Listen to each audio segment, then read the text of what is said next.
So 5:23 on the 9th, Tuesday, and there's always stuff going on. There's just so much going on all the time. It's just, what's something that's weird is when I see people who try and discount it, who try and act like, oh, it's totally normal, it's totally fine. What are you talking about? It's like at this point, like somebody yesterday told me, because I've been doing some with the sky on TikTok, well, on here too. And I think it was on here, as a matter of fact, that they said it. I don't remember. It was one or the other. And somebody in the comments was like, oh, well, all I see is a normal sun, normal sunset, and or normal sunrise, whatever it is. Somebody over there's, I think it's Max's stomach is growling like crazy, and I don't know. I feel, or maybe that's Ruthie's. She already ate. But I don't know. I kind of feel like Max has got like I don't know. Like he's kind of like just like doesn't want to do much. Kind of. Yesterday, fucking Ruthie too. God damn it. She some days she fucking blows my head off. It's just like, oh my god, I cannot fucking deal with this shit. Yesterday she just out of the blue jumps on Max, starts attacking him. Archie always has to jump in on every fucking thing. So he jumps in and Max is getting totally attacked for no fucking reason. And Max starts screaming. It's horrible. They don't, only one time did I ever see where they bit him and had blood. And it could have been accidental. Because I don't know if they're biting him hard, but he does not like it. He does not like their attack. It scares him, I think. Because he's a really mellow, gentle kind of guy. And just kind of like keeps off to himself. He's just, he's a real sweetheart. And so she jumped on him, attacked him. She had she peed. She tried to pee on the rug, so I think she thought like I wouldn't notice. Because every time I notice, her tail goes down and she's like, oh shit. It's like, bitch. Like, God, give me some kind of, give me a signal. Tell me you need to go. Like, it's, whoa. And then, and that is, we went down to the river. And so we walked down to the river. Instead of walking up the driveway, I walked them down to the river a couple times. And so yesterday we were down there and Stella wants to get into the water. And so then I came back up. I got some tools. I went down there and I started clearing some places so that they could go into the water. And Ruthie was completely wild and insane that whole time. And then and she kept trying to block Stella so Stella couldn't get out. And it's super, super deep mud on one part, like right as you're going in. And then so it's just like this clay kind of mud where I was like, man, this is the kind of mud you could take and build a log cabin. Like you get the trees and then you put in between. I think this is that kind of clayish kind of mud stuff. And then so she kept doing stuff like that, which Stella is so sore today. I was going to take him to the dog park when I went to the store. It's like, no freaking way. Stella can barely walk. And which I saw another thing that says works better than glucosamine, and it's some kind of plasma, which is like, that's kind of eerie. But I don't know. I might get that and see if it works. Because they say glucosamine is supposed to work in like 30 or 60 days, and which takes a long time. And then why, even after it's working, does your dog still have problems walking? Well, that's true. She still does have issues, even though, there's certain days where she's really stiff. And I also have her on collagen, too, that's supposed to help. But this other stuff says it helps within like a day or two, and it really does make a difference. So I was like, I guess I could try it. So I can't try it off this check. I don't even think I can try it off the next one. January will probably be when I can. January is going to loosen up a lot of stuff because it'll be past the holidays and I'll have paid off all of the work on my car. So anyways, after we came back, and she went over and she got a bone and she's laying on the bed chewing it, and they're all laying there, and I'm looking on TikTok or something. I can hear her chewing this bone and chewing this bone. And then I look over and I'm trying to watch her, and she's right by the plug. and I'm like trying to make sure she's not getting the plug. Well, I didn't realize that she got not the TV plug that was on the top, the other one.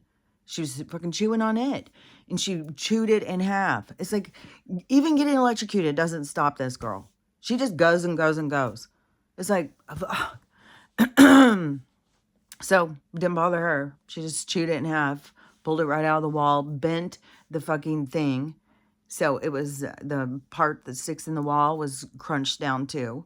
Then the two wires were bit completely off.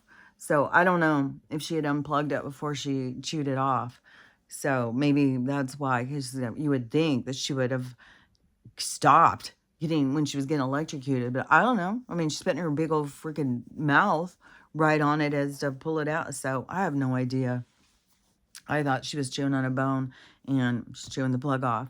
And then today it's like, man, do I leave her out here with them and rush in and go get the stuff? I'm not getting very much stuff. So, because I really am trying to change my own eating anyways. So anyway, I don't know.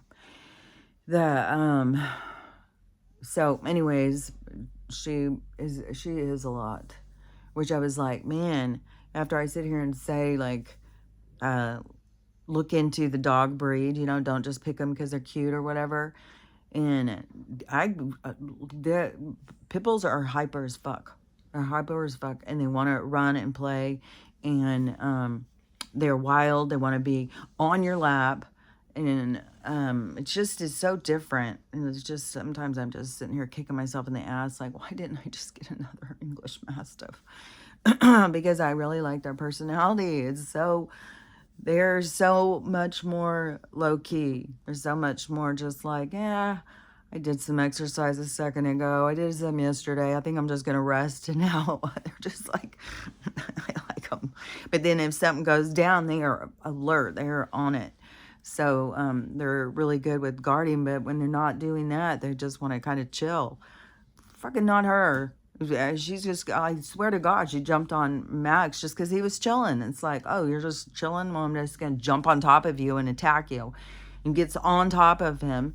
And then, like I said, I don't know that she's biting him hard because her and Archie are constantly doing this fucking game. Yesterday, they were doing it in the other room because there's more room out there. And when they're in here and they start in, I get pissed. I'm like, go outside. I'm going to get my water because there's no room in here for their in craziness, jumping all over the place. But Ruthie does this like you can hear her smacking like it's some sort of game, like, I'll get you. So, oh no. And they do, Archie's a lot more like, he sounds more aggressive. But anyways, they do some kind of chomping on each other, and nobody ever bleeds or anything. But Archie, he does a lot of like, like gets really pissed off at her and she'll jump back. But anyways, it's just like, oh my God, with them two, and then them attacking Max, and then Stella's whining and keeping me up all night. I'm just like, fuck, dude, I'm so fucking spent. I am so fucking exhausted. Headache all day yesterday, and I was hoping it would go away while I was sleeping. Nope, it's here. It's like, fuck, man. I am just exhausted, mentally exhausted. I just feel wore out. I feel drained. I feel like all my energy's been sucked out of me. One thing I noticed too is that, something, because I'll sit there and question myself, because I'll be like, but it's not like I'm trying to be judgmental on myself. It's like I'm being honest with myself, but being like, okay, well, yeah, this is gonna wear you out, and you can't be mad at yourself because you're worn out and you're yelling. And then she's always got to be jumping on top of me, jumping, and she'll come running up behind you and jump into you and almost knock you over. It's like, fuck, dude. And I mean, she's wild. She's fucking wild.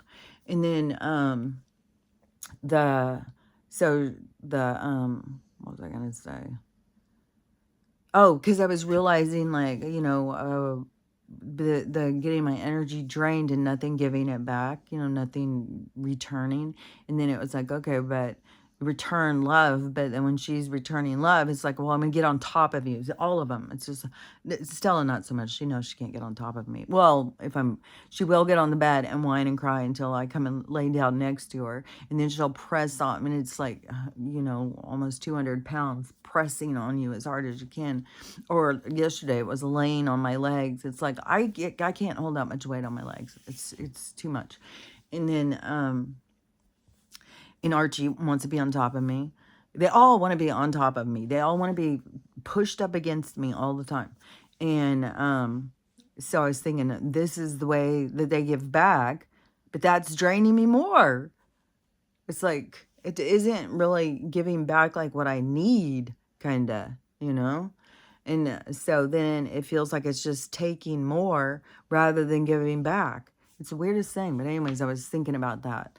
And so anyways, I got to just not be so hard on myself about being exhausted and overwhelmed by their craziness.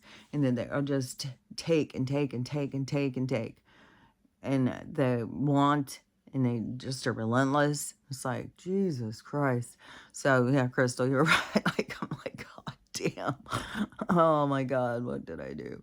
So anyways, I'm sure I'll get through it. And then it's always still, as you know, like, I don't even know how long Stella's going to be with me, especially when she gets like this and she just feels like shit and she just whines and whines and whines more than normal. And so anyways, but I don't know. I mean, there's some dogs that stay puppies for years.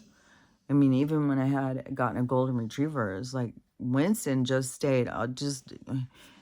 He just was, it's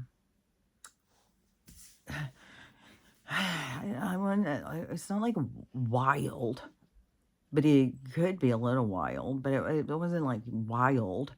But, I mean, when he started out eating walls and furniture and shit, chewing on them, like there was chew toy. But at that point, too, I didn't know about, like, Kong and those big wheel things and stuff. But he always, like, if you were sitting there eating, you could not leave food down anywhere. He'd just go up and take your food. You could be sitting there eating something, he'd come up behind you and take it right out of your hand. He was, it always cracks me up because, when it was my brother-in-law's brother, my brother-in-law, my son-in-law's brother, and he was at our house. I think he was staying with us for a while, and then me and my daughter, when we were living together, and it was his birthday, and he had some fancy cake he had gotten himself, and he had eaten some, but then this next day he was going to eat some more, so he had his cake set out, and went to go get a drink or something, and had his movies set up and stuff, and was getting his whole little thing set up, and he goes in to get his thing and comes back. Winston had ate his whole fucking cake. He was so fucking pissed. He was so pissed. But that is, so, there was that kind of stuff. And golden retrievers can be just like exhausting too. They have a lot of energy too. And, well, mine wasn't like a very good listener. And, the Huskies, that they're high energy, want to go, go, go, go, go. There's lots of dogs that are just super, super high energy. That's why I like English Mastiffs. They're not. But the pugs too. Well, especially Max. He's not like super high energy. Archie can be. He was always the one before Ruthie came that was like, wanted to play and be rowdy. But Pitbull, I didn't realize, like, Pitbulls were so high energy. And where people are like, oh, they get the zoomies all, like, I could not believe yesterday when we went down to the river, she's running, and the thorns don't stop her at all. The other ones are walking very carefully. She's just running, doing circles, run over there. And then as we're doing stuff, that she's, trying to block her off, running over there, running over here. She's just all over the place. And I think, okay, this is going to probably wear her out. She'll be tired. Fuck, no, not at all. It's like, oh my God, how much can she go? Then she comes in, she wants to play. She's playing with Archie for a long time. Then she's just go and go and go. I can't even remember all the stuff. Even when we were all coming in, she took off and goes down and she starts leaving she's leaving the driveway. She's just going off. See ya. And so I went and got in the car, started the car, and starts to pull out. And then she's like, oh, hell no, you're not leaving without me. She comes running as fast as she can through the fucking field, runs back to the car so then I can grab her harness and take her into the yard. And then she just comes in and starts running around more. It's like, oh my God, do you ever get tired? It's like, Jesus fucking Christ, man. So anyways, if you don't know and you're thinking about getting a pit bull, they are fucking high energy. They want to play. They want attention all the time. They are fucking high energy. And it doesn't like a husky is the same thing. You can go and when I would go to the dog park all the time, I would see people and they would be with their huskies and they'd be like, oh, I got to come like 3 times a day. They got to come in the morning, they got to come at lunch, and they got to come in the afternoon because their dog just doesn't want to stop. And my daughter's got a husky. He's older now, but even when I would go and dog sit and walk him, he wants to run. But when he was younger, he used to escape and run off all the time. They're horrible about that, escaping and running. And you have to constantly go find them and stuff. So I don't know if Ruthie's going to start that business of figuring out how to escape. So far, she just is starting to like size it up. But she can jump. I mean, it wouldn't surprise me if she starts being able to jump and jump right over it. Even though it's 4 feet, I think, up. But she's wild. That's what I know. And I don't know for how long it goes. If it's going to go for 2 years, 3 years, I would hope it would be 1 year, but I think it's going to go longer. So anyways, I think that, I swear to God, I keep thinking that they stay like this puppy way of behavior for like 3 or 4 years. I think my daughter said something like that. It's like, oh my God. She is so fucking much. But she is alert, like a guard. And Stella does like try and whip her into shape. Stella stands up to her all the time. And she doesn't like, but she gets more and more vocal about it. And she does try and like, come on. But she is super, super alert, like watching and paying attention. And she'll go outside and yesterday, even when she ran and she went into the neighbors, which is so overgrown, like on both sides of me, the pieces of property are so overgrown. There's so much stuff. And then over in that one, I know is where the coyotes are. And somewhere down there was a den of foxes, but I think, I don't know, the coyotes could have ran them off. I don't really know the whole natural thing. For all I know, these fucking hunters got them. But because poaching's the thing. And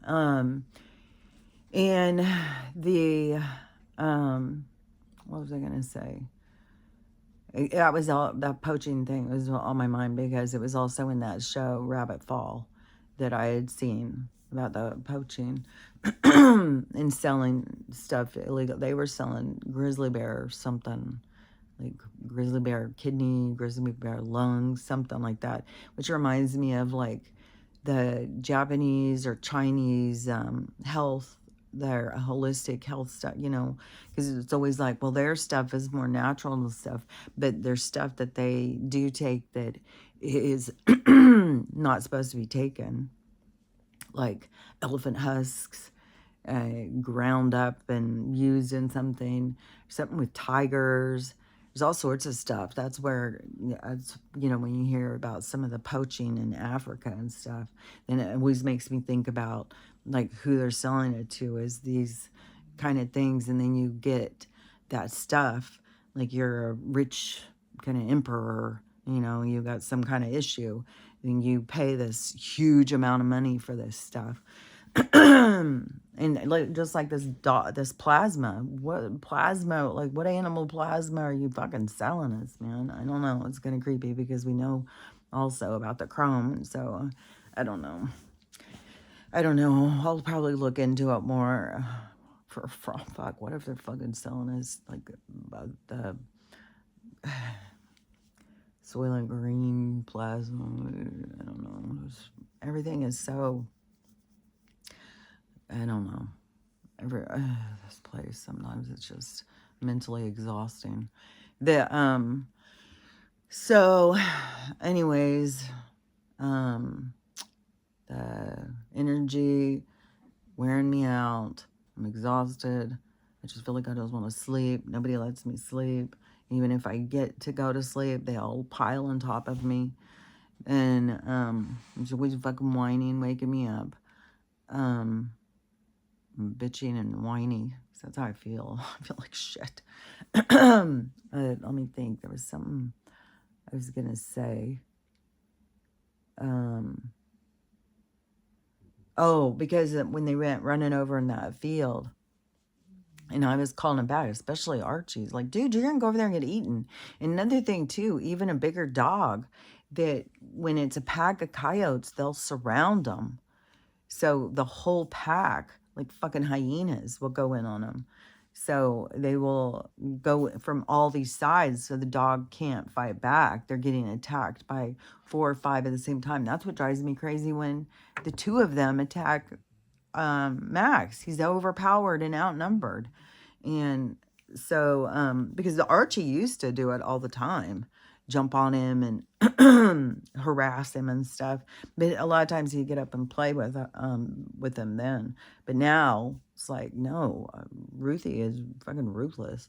But so when she went running over there, she came running out first, and she stood over on our side where it's clear and was looking into that one and barking and barking and barking. And so then I kept hollering, come on, Archie, because it's like, fuck, dude, they'll fucking chew you up quick. And who knows, they're creeping around in there. You can't see because it's so overgrown, but that's their den or where they live is over in that place. I feel certain of that. I don't know how close to our house it is, but I'm sure that's because I've heard them. Even that one was a couple of days where I heard them keep doing this sound like an animal was hurt. And I was like, oh, I think that's a trick. And now I'm sure it was a trick because I think I heard it on something else. But anyways, they'll go over there and make this sound like it's something hurt, which I don't know that they're pulling in humans by doing that. I don't think, they're attacking humans. Like probably someplace. But but if it's to pull in an animal to see like, what's that? And then they get them. So, and then they also do, their other game that they do is they'll go out and they'll start doing like dog, like they want to play, and they'll start doing all this stuff trying to play, but that's when they lure them in so that they get all attacked by all of them. And that's how, they could even get Stella doing that. And so it's not like, dogs like Archie, they'll just come up and grab him by the back of the head or the back of the neck and take off running with them. And then do that, how you always see dogs do that shake. That shake is a neck breaking thing. So it's like a natural way that they break their necks. So they shake them hard. I don't know so much that they eat animals alive. I think that they shake them and they break their necks. If they can't do that, I think they just rip their throats out. And then they freaking eat them. Because I don't think they're trying to like fight the thing while they're eating it. Even though, like, oh my God, this is gruesome. Because there was another, like the one Russian, that dad and daughter who went on the hike, and the daughter called the mom when the dad got attacked by a bear, and then the bear ran over and got her, and the mom was on the phone and listening to the daughter get attacked by the bear, and the daughter was screaming, it's eating me, and it did. So that was fucking horrible.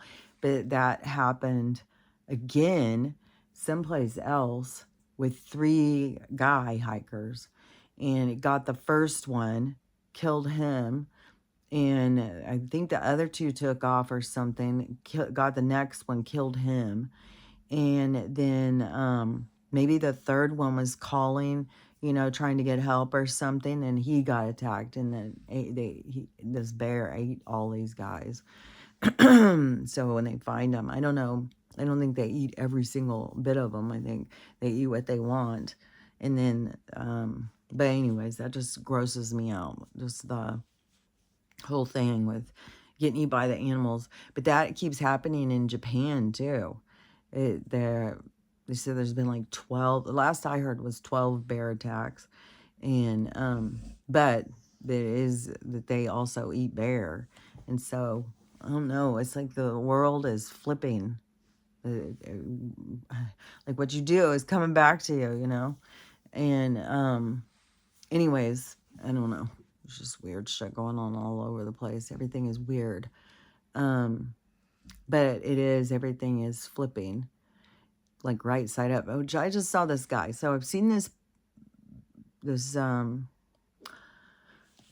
these clips out of this podcast. And I think it's all the same one. I don't think that this podcast is interviewing this guy every day. I think that's just a long podcast. And I keep seeing different shares of different clips out of this podcast. But the guy because it was the same one that I had seen the other day where he was talking about the interpreters of the Sumerian tablets. One of them was saying stuff that wasn't even in the Sumerian tablets. And, whatever it was I said it was a week or so ago. I can't remember what it was now. What he said was made up. But it was something. It was something a lot of people say, and he said that's not even in it. But anyways, but he keeps talking about it because he is, I guess he's one of these translator people who has read and studied this stuff. And he was saying a bunch of the stuff that I have been saying.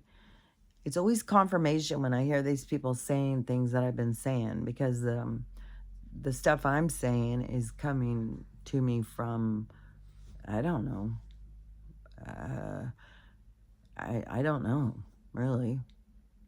Because to me, it looks like I'm looking at something and there's some kind of like movies coming in, and then I'm trying to interpret what I'm seeing. And so it's kind of like that, where I get my information. And then when I hear somebody talking about something and they're saying the same stuff I'm saying, that's why I say like ChatGPT gives me this confirmation, because I'm getting it from this. To me, I would interpret it as the communication from the greater mind, the universal consciousness. It's something I'm tapping into and seeing. And then also there's a lot to it. But then, so the ChatGPT, it gives me confirmation all the time, because how could they be saying the same things I'm saying? And then, but it's not my ChatGPT. I'm not asking I don't even know how you get ChatGPT. I guess it's an app or something. I don't know. I'm not on it. I see people talking to their ChatGPT on TikTok, and then they're asking questions that I just talked about. And that's, I guess, how the algorithm works. I have always taken it kind of like the universe is giving me confirmation of like, yeah, this is what we're telling you. This is what, you got it right. And so this one was this guy off this podcast talking about the Sumerian tablets. And he was saying stuff that I had said just recently. So I was like, see, I know that this is right. I know I'm right. And because how could that be? How could this, how could we be getting this information that is, like, if I was saying wrong information, then how would there be confirmation? To me, that's how I look at it. But I'm sure there's people who'd be like, well, come up with something just like people come up with that. That's a normal sunrise. Which to me, when people say that kind of stuff now, I'm like, there's nothing going on. It's normal. I'm just like, the person who had said it to me the other day, I said, well, I would say that you haven't started seeing through the illusion yet. It's like, you can think what you want, but there's a lot of us that's seeing something different than you're seeing, I'll tell you that. And because I just saw this video talking about like in Alaska. So they had the big earthquake. Japan had the big earthquake. Then the tsunami, which I don't know if the tsunami came. And then Hawaii has got all these fucking volcanoes going. I think there's more volcanoes. I think there's a bunch of volcanoes going. But Alaska has been having a swarm. I think over in Northern California, there's been a swarm of earthquakes too. I think there's a lot of swarms of earthquakes going, really. And I think in Southern California too, because there's ones that you can go find these people who just look at the earthquake swarms and get the information from the seismograph. I don't even know where all they get their stuff. But so this person was talking about the swarm over in Alaska, and that this could be leading to something much bigger because, I mean, some of us know we're right on the precipice of something big happening. And that, and then you go in the context or in the comments, and then there's some of these people, like this one person wrote this long thing. Well, this kind of stuff happens all the time. This is completely normal. And these people are just trying to scare you. It's like, I don't think anybody's trying to scare anybody. I think people are trying to get people to pay attention and wake up, because when nobody is, it's going to turn into absolute chaos and panic. People are going to freak the fuck out. And that's a part of their lessons, though. That's a part of their journey. But yeah, I don't think people are just out there trying to, oh, I'm going to scare you. I don't think it's that. I think people, when they start realizing something bigger is going on, and plus you can sense it in your being, your soul, then I think that they are trying to spread the word and get people to pay attention and get people to acknowledge something bigger is happening. And so that it does reduce the amount of trauma and panic and all this stuff that's going to happen, because, the people who have no awareness and stuff are going to be the ones that are most affected. And so then when you see these people in the comments just trying to discount it and be like, oh, you guys, there's nothing. This is so normal. It's like, what reality are you living in that you think all this is normal? The sky is normal. The government even acknowledging that there's something else out there. Like, all of this stuff is not normal. There's nothing normal going on. And it's picking up speed. It's picking up to fucking flip. It's when this thing flips and goes the other way.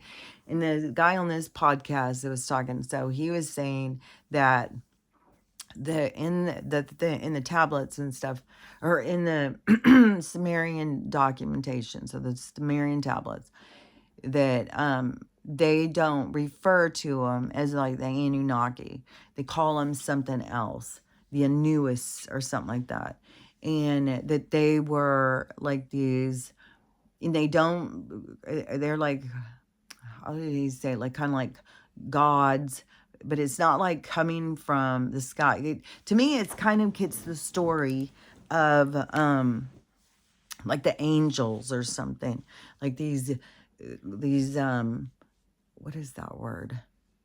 These etheric, I think is the etheric beings that come from the higher realms to come and do something. And in this case, he was saying, that they created humans in their image.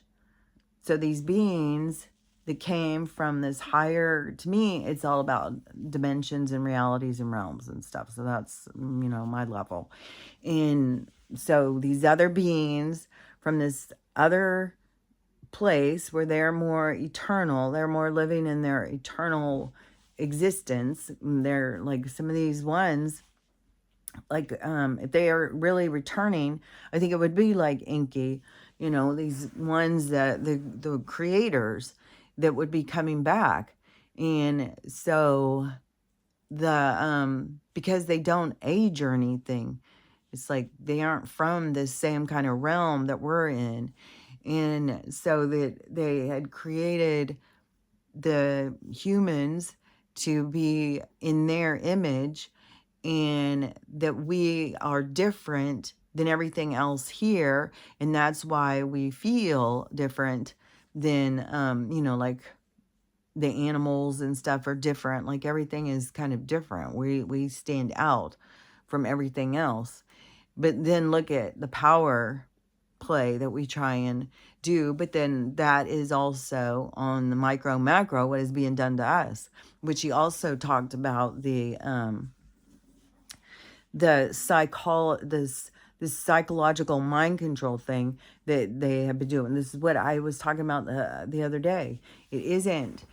It is so much more about this mind control kind of games than just tricking you. It's like this distracting you. And he was talking about, it goes way back, and he was also talking about that things don't just go in this linear thing. It's like there's these resets and stuff. So there's endings of different realities, and then it's starting over. And so at different time periods we've started over from scratch. And our knowledge, we didn't have any, and it came from them. And they in these Fellers That Rock and the Child of Rock, they are other beings too. They are the holders of the hidden knowledge, like, and they use it for control. So they use it over us instead of helping us. And so then there's always this opportunity, even in that show I was talking about, Outcast, it's the opportunity of when you have power, what do you do with it? And so many people start using it for evil and, using it for control. Well, that's against the universal law. And so, so it's like creating a karmic debt, which is creating what you put out comes back to you, and which creates their world of staying where they are and not advancing. And oh yeah, because he was even talking about the advancement of the humans and the ascended masters, and he was talking about the chakras and how they are important. And that's even the medical thing of where they have this staff with the wings, and then they have the serpents going around it, and it is symbolic to the chakra and the two sides of you, the male and the female, intertwined in the chakra.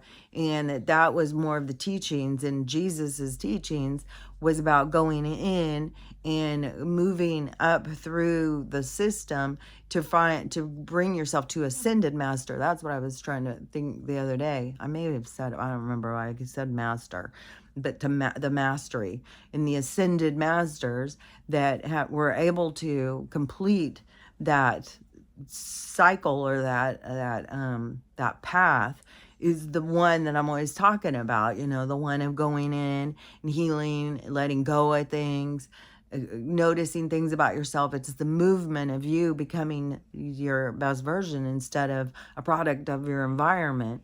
And so he was saying that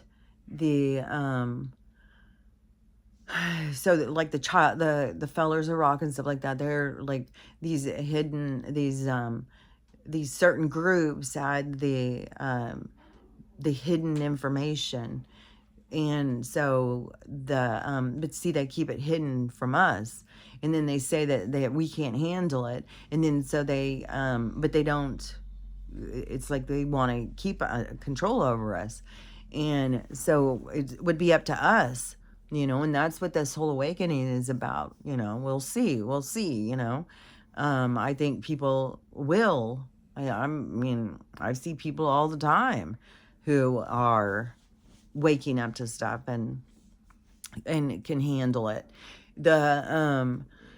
So he said that a bunch of things coming into my head at once, so hold on. The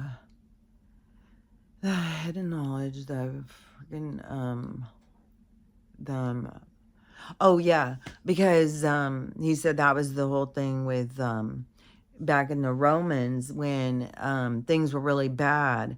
And so they decided to make the games with the gladiators and stuff in order to distract the people so that people would notice so much how horrible things were and that they would be distracted. That is something I always thought about with sports.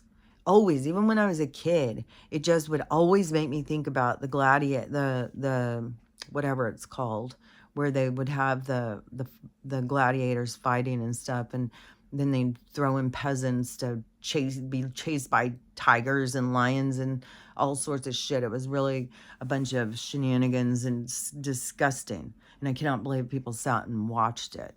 And that was our distraction, our entertainment. But that is what I would see when I would, people would be watching football and stuff. Be like, this is just like the gladiator, the Roman, whatever it's called. I can't think of it now, but that's what I used to always think of it as. And now I even think of it more like that. But so they create these things, sports and these distractions, which even kind of movies are a distraction, but also movies have programming. So they also, it's like they use it for programming and stuff. And even more than that, because they use it to create idols so that they can use the idols to have the public worship them so that the idol can then direct the public in how to act or behave or what to look at. And that became crystal clear too, especially by 2020. When they, put them out there, telling us what to do and, and then saying that we were bad people if we didn't do what they said and stuff. That was like, oh, okay. Clearly, you're playing a role and it's not just a role in a movie. And so that's, a high dollar sellout right there. And so the whole thing with Hollywood is more complex than just the games, the sports activities and stuff. And the music was a way to control the vibration, because when people just go and make music, it's like they tune in. Okay, so like if you're writing music and you tune into the sounds of what it sounds, it is more soothing to your soul. But that is when they had to mass produce the music so that they could interfere with the tone or the tune of the vibration to make it be more so they can use it to create anger and stuff. That was something I really saw with rap, which this whole thing with this Zach Bryan, which one of those country guys is the one that they think is the serial killer? It must not be Zach Bryan. I think Zach Bryan is the one that just did his concert at the Sphere, who was about chicken wing song or something. Chicken wings on a Sunday drive. I don't fucking know. I don't know country music. His concert at the Sphere. What in the holy cow? God damn, that is creepy. So fucking creepy.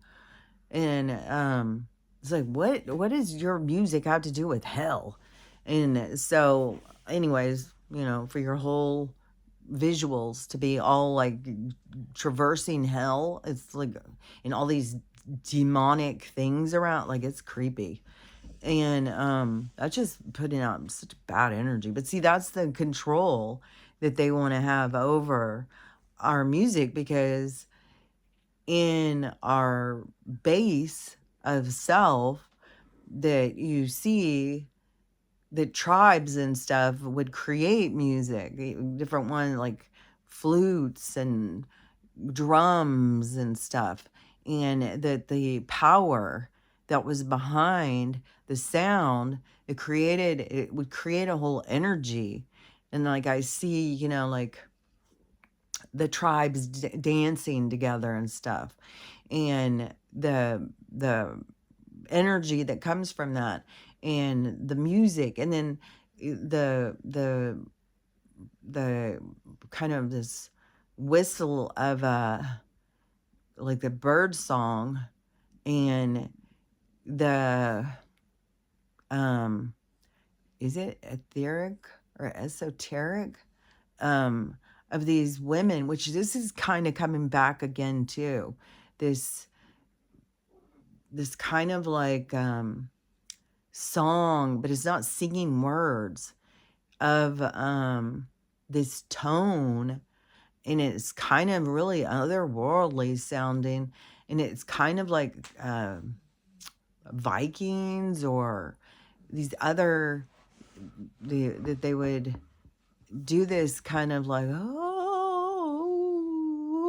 I don't know, you'd have to hear it. It's kind of Celtic or something. I don't know. It's really cool. But that that is going more from your soul and more high vibration. And then plus there's the whole thing with the bells, and the bells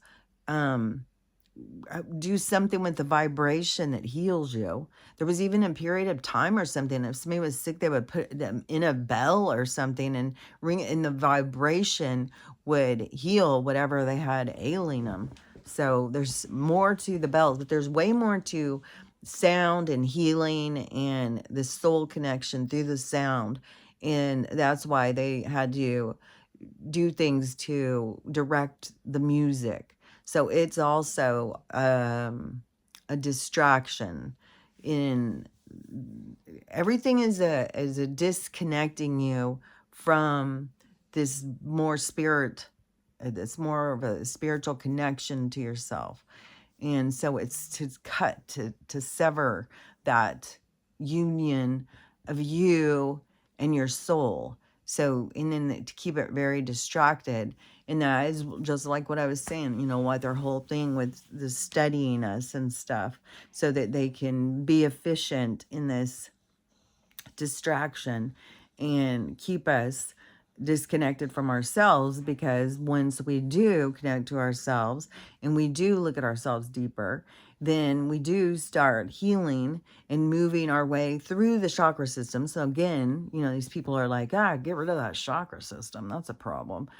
It's like, what are you talking about? And the it's like it's like like you've got a road to travel, and then your chakras are the signs to tell you which direction to go.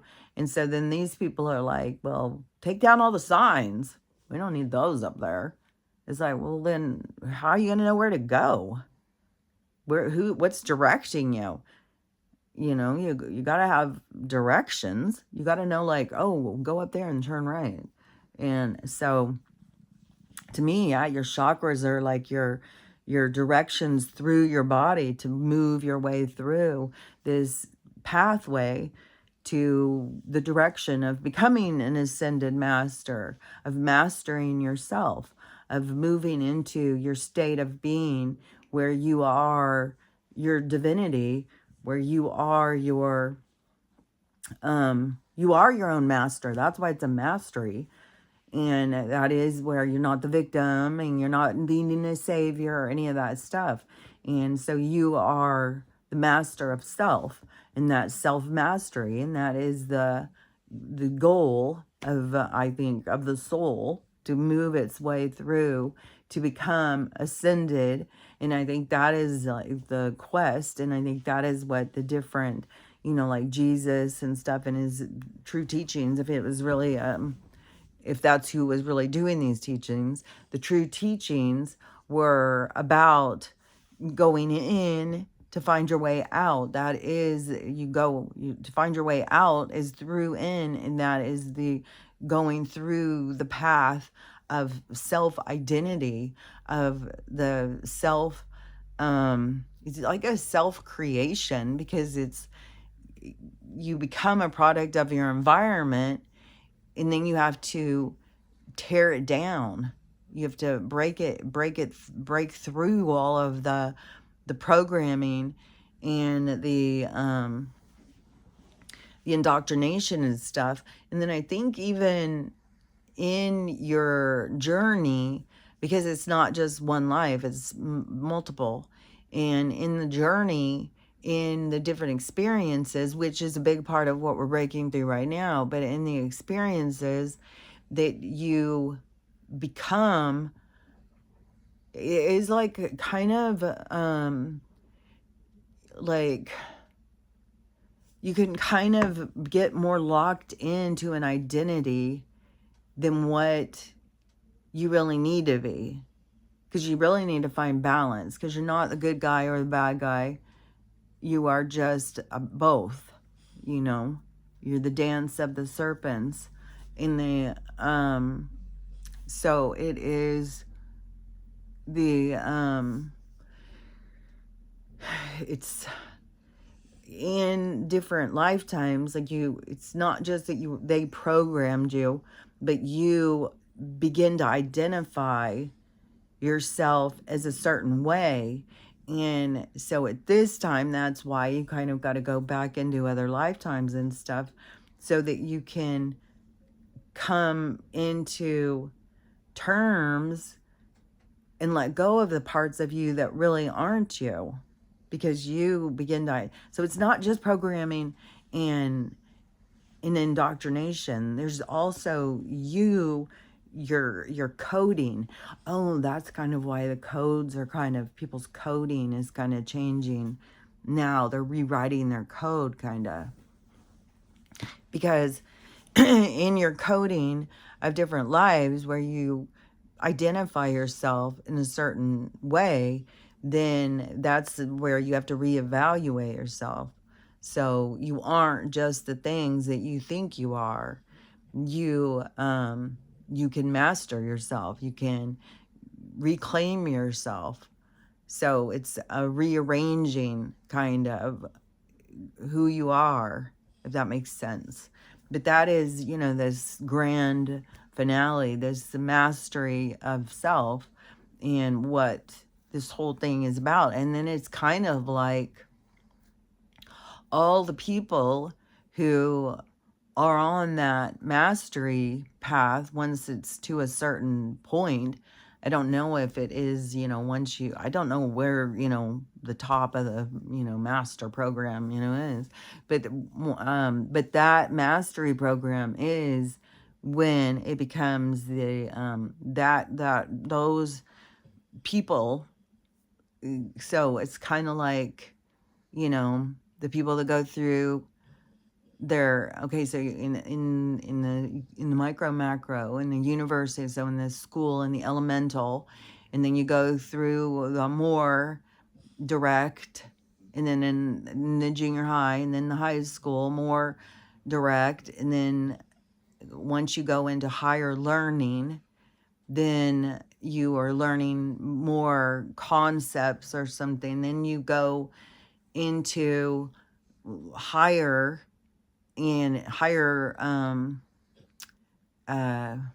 grade, higher like more advanced, where you start getting the diplomas of what you've accomplished. And that's, some of these people fill them on their walls with their accomplishments of their papers. And so then when you get up to the master program, because not everybody goes up through the master program, but then you go into the doctorate or the PhD program. And so it's kind of like that. So the people in our reality that are going more into the higher learning, going into the mastery program. So they're going into the mastery program of mastering themselves and going in deeper on themselves. And then that group of people, when this split occurs, it's kind of like that group of people then is going into the PhD program. So it's going into a like new kind of world that we have not.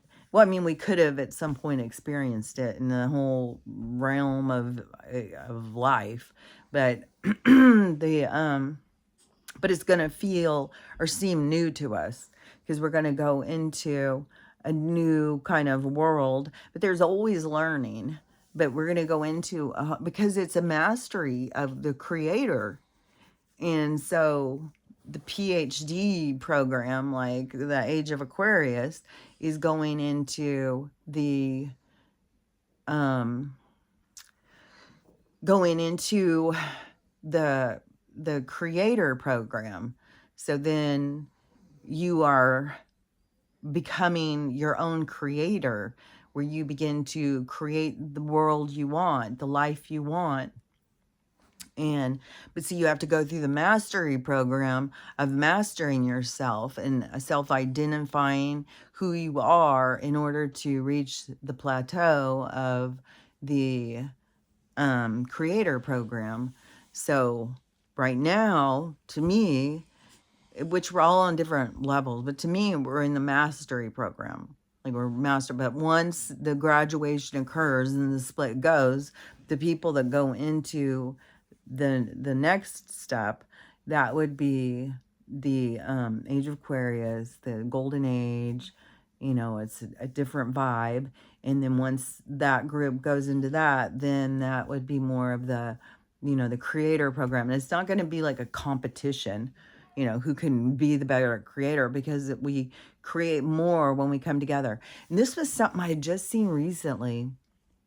I don't remember what it was, but this is something that's very familiar to my soul, is because I used to say this a long time ago, like when, you know, religion would be a topic and it was like, well, this is the truth and this one knows, and I would be like, I think it's more of they all hold a piece of truth, and when they all come together, then they put their pieces together, then they have more answers. And I think that is because it was something, I don't remember what it was about, but it was 3 different people, each held a key that they all needed the other's key to come together. So it was like, you know, say a place where 3 people work at the same place. And one person is like, oh, well, you know, if we did this and this, and the other person has this other part. Oh, well, if we did this and this, and then this person has the other part, and we do this and this, and then it comes together and it's this whole thing. So it is, that is more of the PhD creator program is more based on that kind of, when we come together, we have more, there's more available to us. We have more of the keys, more of the pieces. So it's not a competition like in this world, this dog eat dog world. We're competing against each other, trying to outdo each other, take advantage of each other, and all of that stuff. Then it goes, then, you know, in the process, you know, when you start realizing like, oh, this doesn't feel right, this isn't right, then you start going into yourself to see like your toxic characteristics. Why do you do this? Why do you do that? Why do you allow this? Why do you allow that? And then you start breaking through that. That's the self mastery. So that's when you are working on yourself, reprogramming yourself, becoming the master over your identity. And then we have all these different people doing that. Well, some people are doing it, but there's other ones, you know, that, because there's lots of people in the spiritual community that are not working on themselves. They're just out there to save the world. They're not doing shit for themselves.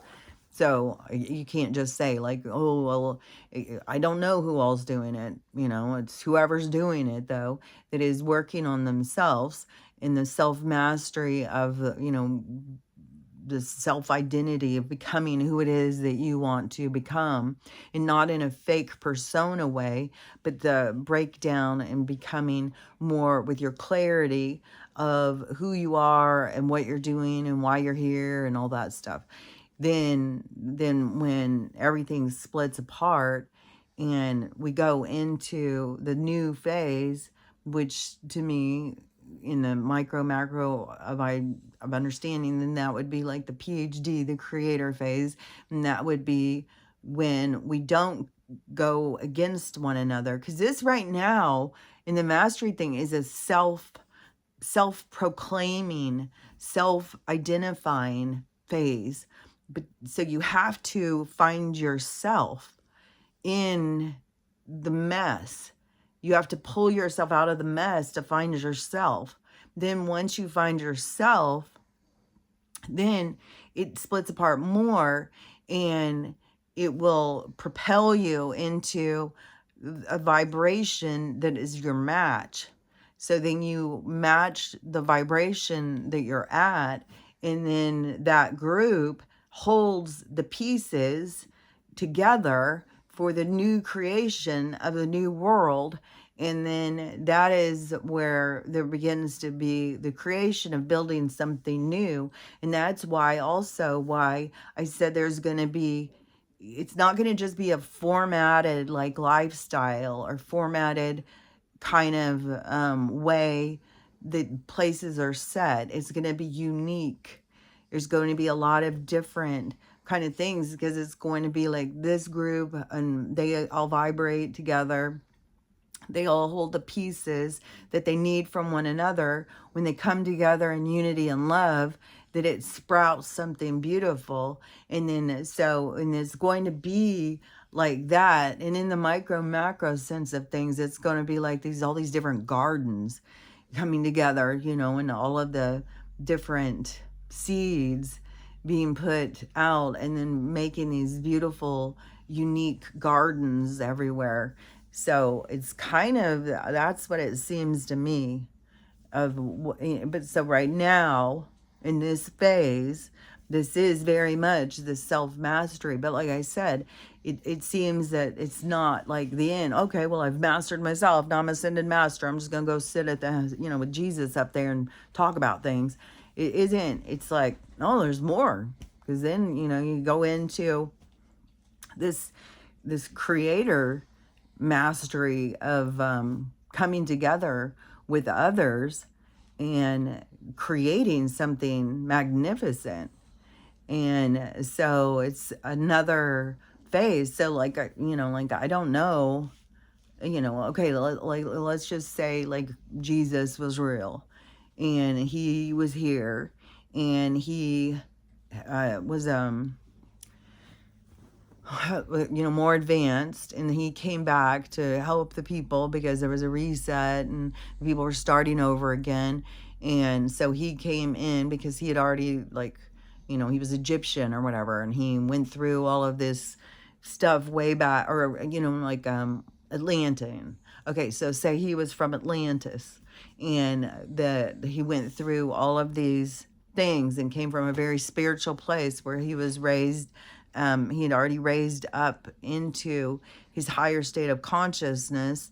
And so then he died, and then they did a reset, and then all these other souls were like, well, I'm going to go back in and see what I can do to bring knowledge. And they came in different ways, because some that came on ships and stuff, then they were thought to be gods, and people wouldn't listen. They didn't have the understanding. So then you're birthed in to be in that. But then you come in with a veil. So you have to actually work your way to remembering. And so it's a whole nother level, man. So then, and I don't even know how to explain that. you know, but it's a whole nother level. Like, like how I've been talking to these other beings since I was a little kid. And, but then there's other people who don't believe in anything. And I still get that all the time. It was just something, it's just like, when people say they don't believe in anything, it's just like, what? And, in my family, I'm very different than anybody. So I've been living in this different world for my whole life. But so then so he comes back, and then he brings in this knowledge, and then he lives his life. He has people who follow him, who want to learn from him, and he tries to say things, but then the people who are in charge of the hidden knowledge, they hide the stuff he was saying, and so we don't get the full information. They just drop the things that they want to try and gain more control. And so then he leaves. In that part where he leaves, that's where it's like, to us, we're like, oh, he's the master. But there could be more. I mean, he could have gone into another one, just like what we're going to do is go into this next phase where we become creators of our own world. And that's, I think, the edging in on this quantum thing where some of these people are like jumping and like, well, we'll be able to jump, we'll be able to do this, we'll be able to do that. It's like, yeah, but you can't just go from here to there. You need to work your way. You have to take the path. And so they're like trying to skip. It's like trying to go from their bachelor's to their PhD and skipping the master program. It's like, but you got to go through the master program before you can go into the PhD. And so you have to take it step by step. And they're always wanting to skip steps. They're always wanting to just jump, jump over and not deal with that. Just like, well, I'm going to remove my chakras. I'm going to quantum leap into my best life. And it's like, you're missing the point of what you're doing here. And so anyways, but to me, that is more, if you want to think on, a different level of understanding, that is how I would say is like an analogy or metaphor kind of way of, because that's what communication normally is anyways. It's all communicated in these like analogies and metaphors and pictures, and it has so much about you learning to translate what it is that you are seeing and understanding and stuff. And so anyways, but that's how I'm seeing it. And so anyways, but right now, yeah, we're in this mastery program. So we're in this program of mastering ourselves and becoming our our fine-tuning ourselves. It is like it's a mastery. It's mastering yourself. And in the mastery is where you no longer need a savior. You take responsibility for yourself. You become the master of self. And then but there is another thing that's going to come. And the next thing, it seems like, is going to be really fun, because it kind of seems like, like say you're in school, in the same kind of analogy kind of thing. So say you're in school, and this quarter you are taking all very cerebral kind of classes. They're all very like thinking and deep and comprehending and looking at things in this other way and being tested all the time.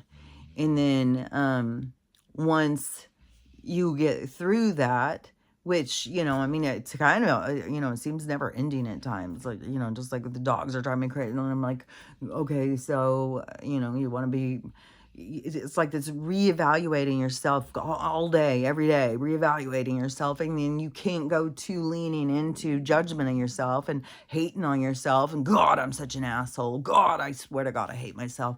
I hate when I yell. I hate this. I hate, and that's where, I said, then they come in to me and say, well, um, why you judge yourself like that? Why are you so harsh on yourself? Why would you hate yourself for being who you are? And why would you hate yourself for being angry when, there's reasons to be angry? There's reasons to be tired. Like, why would you be so hard on yourself?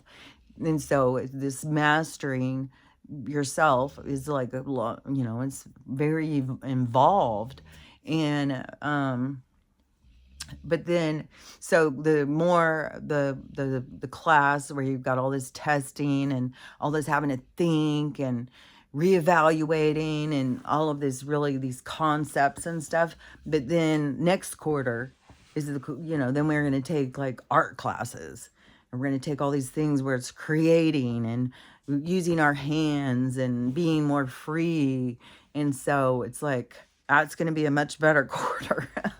Like, that's going to be a lot more kind of like more fulfilling or something, more fun, more like hands-on. It's the difference of sitting in a class and reading the books and being tested, and being able to go into the class and making things, like the difference between home ec and history. And which there's people now who are wanting to bring back those classes, which, yeah, why did they ever take them away? Why did they take away home ec? Why did they take away wood shop? Why did they take away sewing? Why did they take away typing and all this stuff? And I've seen so many teachers talking about the problem with kids is like they are super overwhelmed easy.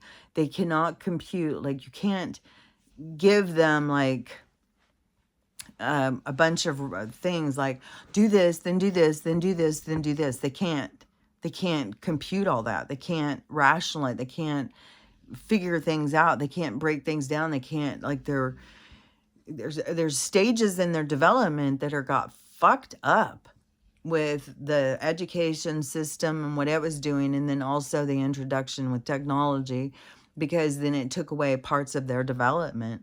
And so we have there's like a whole generation, at least one, that has got to go through some really stiff, like, reevaluation, relearning, developing, getting it together. Like, you cannot stay in this stage underdeveloped. That's the creation of the idiocracy. And that's what, they were doing, to create a bunch of idiots that were dependent on them. And so all these, kids that are in school right now are going to have to, I don't know. I would say probably that there will be a lot of learning, I don't know. It's just such a difference, because like when I was a kid and we were just left on our own, your parents were in their, like, your moms were home, because that's one thing is with this Gen X, the big problem is that they were the lock key. Is that what it's called? Latchkey kids. So that was the point in time when both parents were gone working, and parents didn't get home until supper time. And then it was time out of guilt, when you got to get to your soccer, you got to get to your piano lessons, you got to get to this and that and this and that. And it just became like a whirlwind of, for these kids, because it was different when I was growing up, because your mom was home, your dad was gone all day, your mom was home and she was out talking to other neighborhood moms and stuff. And but the kids would all just go out into the streets, and we weren't in danger. I mean, there was danger, but it wasn't like nowadays. And also, you didn't have all these helicopter moms like right over the top of you all the time. And so you just went out with your friends and you found places to go, and people made forts. We went and we lived and did things, but you had to figure things out for yourself. You had to, there was parts of you that developed that kind of irritate other generations, because it was a real development of these certain parts of you that they started stopping that lifestyle. And so it's kind of like my generation is the last generation that really got the childhood of freedom and development. And we still had in our education system, things that were developing us too. Like we were being taught to cook and sew and make things and how to fix things and do things in school. We weren't just being, told a false history all day. And, I don't even know all of the shenanigans, we would spend hours trying to figure out how to write cursive. And there was a whole lot. There was way more to our development. And then, they had to start changing it and getting people to be out. And then the consumerism that developed. And then there was a whole sense of, lots of parents drinking and doing cocaine was so popular in the 80s. Lots of people doing that kind of stuff because it was like, well, you work so hard. You got to give back to yourself. You got to take care of and it became like a lot of parents partying and stuff. So then their kids didn't have them at home, but in order to be like, well, I'm not around, but here, have a TV, have this, have that. It was like this guilt parenting, giving them everything that they wanted and things that they didn't really need. What they really needed was more time for being able to develop and these other things. It wasn't creating, it was putting things out of balance. By the time the 80s were rolling in, so many things were going out of balance. And, but that isn't to say like, the 70s were perfect or the 60s, but I'm just saying that it was the last of the era of where kids got to just go out and be free and go out and just, go out in gangs of kids and go out and experience life and get hurt. I mean, having to save other kids. Like I had to be saved one of the times because we were, I don't know, remember, it was like this giant hole. I can't remember, what are those things called? They're called something. And we were walking on this cliff, and I've always been scared of heights. And so we were walking on this cliff on this little edge, and I'm sure I was like, oh my God, I'm going to fall. And so I fell, and I'm hanging on to this thing, and these kids have to pull me up and get me out. And, to me, they saved my life. Who knows, what would have happened to me if I would have fallen. But your parents never knew that. Your parents never knew all your near misses and mishaps and all the things that you were going through out there. I mean, for God's sakes, we would ride our bikes down a hill into an electric fence and try and not get electrified. I was like, and so, yeah, but there was, when you have this as a child and you're out there and having this freedom to figure yourself out and to figure things out and come together as a group, then it is a big, step in your stages of development. And that is what has been taken away from these kids now. I mean, it's not safe to go out and you can't trust them. You can't trust this. You can't do this. You can't do that. Go on your device. And in this whole thing, I can't even believe, because there's people who are in their 30s and 40s who are just like, well, why would ChatGPT will tell me, like, I don't need to go meditate and get in touch with my higher self. My ChatGPT will tell me what to do. It's like, well, but you are not developing from that.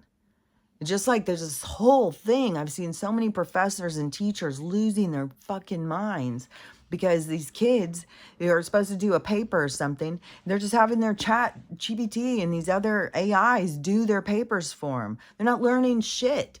There's testing being done, and then you have your computer open. It's like, you're not learning anything. You're not developing. You're not growing. You're just playing a game. There's like a pointless game. It's like fucking Candyland. So you're not really, Candyland compared to Monopoly or the game of life. So you want to go through things and develop and stuff and learn and grow. But that is what, they are removing from the system of the development. And then plus on top of it, with their whole thing of shaming these people in their gender confusion and making them pick a gender, and here, come in and get surgery done, because there's so many detransitioners now, so fucking many, and there's so much bullshit. And then I knew too, back, because I have been saying for years, it was like the way to get control of the procreation. And so they got these people who cannot procreate without having, some kind of, you gotta have your baby grown in a lab. You got to go in and have all of this stuff, and they've done all of this to this huge amount of people. And so, underdeveloped, no ability to procreate. It's like, it's so clear what the people in charge were doing. And so, but that's the real revolution, is, stop letting them rule us and run us and control us. And they want to control our movements. They want to control everything about us. Go get a license, go do this. You got to pay us to do this. You got to pay us to work on be in our rows. We need you to come in and be workers, and we're going to, pay you in potatoes or something. It's so fucking absurd. But it's us who have to say, no, I'm not doing this. You don't give us enough for this. And then, if they did take away everybody's houses, then it's like, well, we all got to come together and go out and start building anew. That's when we move into the creator content of this evolution. But, like I was saying, is like, I don't know that these ascended, or we think of the ascended masters, if they haven't themselves gone more into these other programming of this coming together in unified consciousness, bringing in the pieces with the other people who are on your same wavelength, and begin to create the world that you want it to be, how you want to see it, how you want it to be, how you want to live. So anyways, that's what I see. That's how I see it. I don't even know if I'm making sense. It makes sense to me, but I see it. So I don't know when I'm saying it. I think I make sense. But anyways, that's where I think, we're headed. But that is the purpose, though, right now, is the point in time of the self-mastery, of mastering yourself, of figuring yourself out, figuring out who you are. And it is very cerebral. It is very intense. It is very tedious. It's a lot of testing, a lot of trying to figure stuff out on your own. But it's a huge stage of development, because that's what sets your tone, your resonance, so that when you if you're on track and you are using your transits in order to move through your development stages, then at the point of graduation, or the ending point of this reality, when it separates into multiple realities and you align where you're going, that's when it starts this new stage of development as a creator, which is kind of, if you think of a god being a creator, which that's what so many people think, well, God created this, God created it all. It's like, well, that's what we're going into, is to begin to create the world how we want it to be. So, maybe it's the new section of the God development. I don't know. But anyways, that's how I see it. So that's what I got to say about it today. So, and I don't even know. I mean, I know there's the volcanoes, earthquakes, there's people in denial, there's people that, but don't go in fear. You don't want to go in fear, that's for sure. There's nothing to fear. Things are going to fall apart, things are going to realign and redesign, and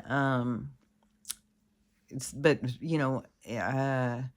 ignoring and being scared is only going to work against you. And so, anyways, this time of, oh yeah, because another thing I'd seen was, like the Arizona governor, something's under investigation. Keep being more of them all with their corruption being brought to the surface. So more with corruption. Oh yeah, and there's a big thing going on with the silver and the gold thing. So it was a whole thing about the silver had doubled in the value, and then it started to go down, and then but this is the big thing, they've been repressing. And so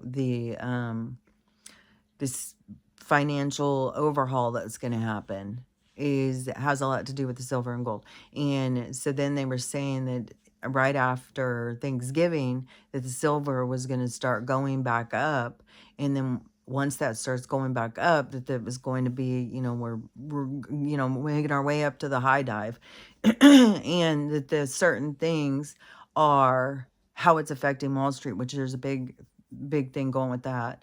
And like right now, the silver things are shutting down. Like you cannot go and take, like you used to, I guess, go take silver in, like silver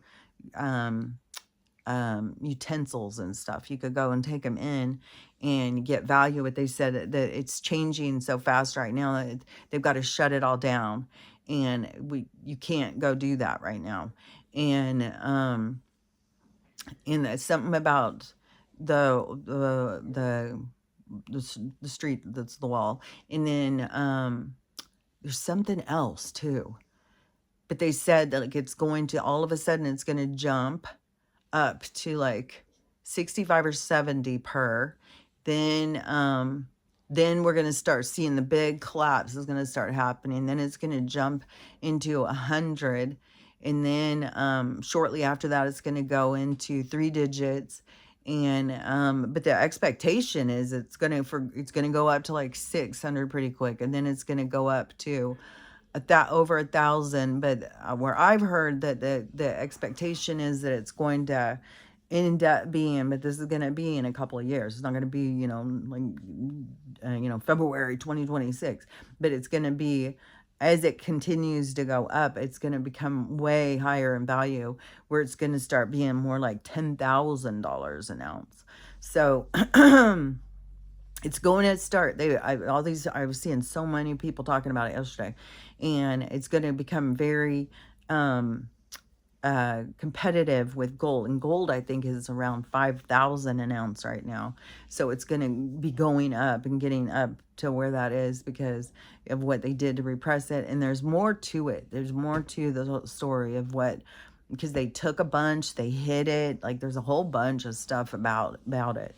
So, but there's big movement on that. So after this whole dinar thing, then there is big movement going about that. So, and there still is the people who are on the X and the R and the ring, that they have a big expectation of something that's supposed to happen around the 19th or the 17th or something, of something about that value. So there is a lot going on with this whole money thing. So don't get to where it's like, oh, this is never going to happen. There's things that are happening. It's just everything happens slow. It's like the slowly edging off the diving board, because it's going to, be so disruptive to society, because so many people are still so trapped in the illusion. So there's still a lot to go. And I've got to go to the store today. So I think I am just going to leave them. And I'm just going to try and knock out Ruthie before I go. And go get that stuff because there's no way I don't want to put her still in the car and she can't even barely walk right now and then take her out there. She'll be miserable. And it's like, I'll just go and take him to the dog park, you know, in a couple days or something when she's doing better. And we don't have to go to the store. I'll just take him there and then come back.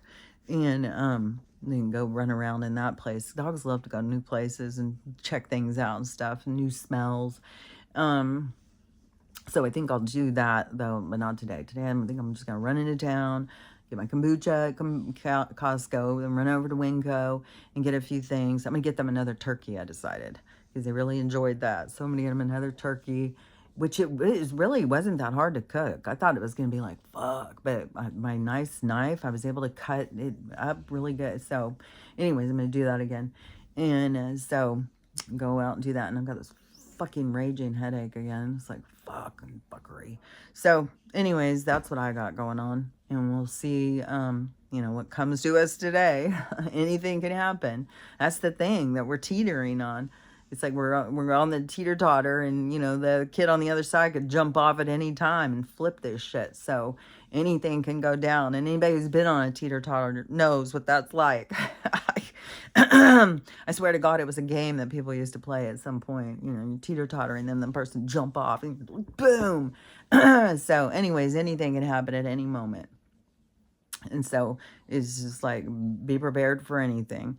And but, you know, in your preparation, in this period of time, I'm telling you, it is very important on this mastery. If you are in this idea, this feeling of like, you know, there's something better out there, you're going towards something better, you've got to start with yourself. You got to start with this fixing yourself up. And you got to start by learning how to love yourself, learning how to love everybody else. And if you want to be in a vibration where everybody loves each other, you got to be putting it out there. So you learn how to love everybody else, and you got to learn how to have the day you want to have. It's just the way it is. And then I think then we get to graduate into this as a creator program where we get to start creating the world as we want it to be with people on our vibration. So I think it's going to be fantastic. I think it's going to be a lot of fun. So anyways, this can be tedious and hard, but that is also a part of you learning how to maneuver through trust and understanding of going with the flow, kind of being present in the moment. So anyways, it's all a learning thing. That's what we're here to do. So work on that. And anyways, so work on that, and I'll talk to you tomorrow. Talk to you later. Bye.